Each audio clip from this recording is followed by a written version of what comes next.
एक लड़का अपनी भेड़ बकरियों को लेकर चराने के लिए रोज जंगल लेकर जाया करता था। उसका कोई साथी नहीं था, इसलिए वह अकेले ही जंगल में जाता था अपने मवेशियों को चराने।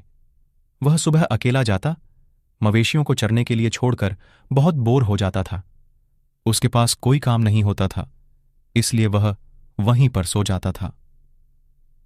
शाम को फिर सभी भेड़ बकरियों को इकट्ठा कर के वह फिर से अपने घर लौट जाता था।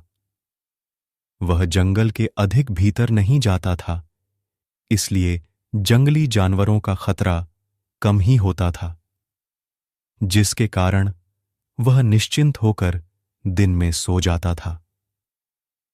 एक दिन जब वह जंगल में बकरी चराने के लिए गया, तब उसने रोज की ही तरह जंगल में अपने जानवरों को चरने के लिए स्वतंत्र छोड़ दिया और खुद एक अच्छी छांव वाली जगह देखकर सोने लगा।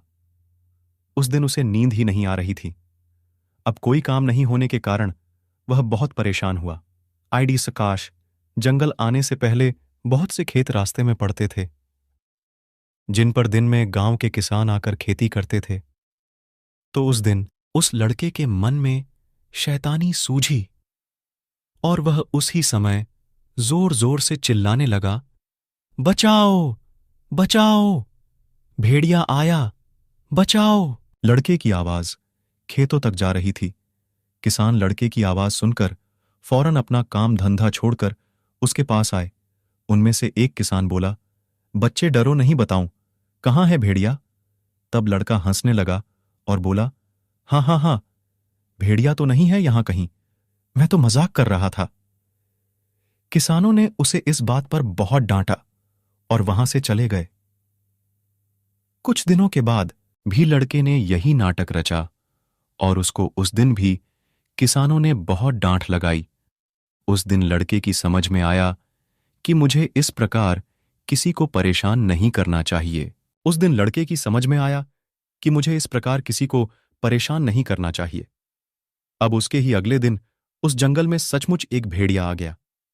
लड़का पेड़ पर चढ़ गया और खूब जोर से चिल्लाने लगा, बचाओ बचाओ। उस दिन किसानों ने सोचा कि वह लड़का आज भी नाटक कर रहा है। सब अपने अपने काम में ही लगे रहे।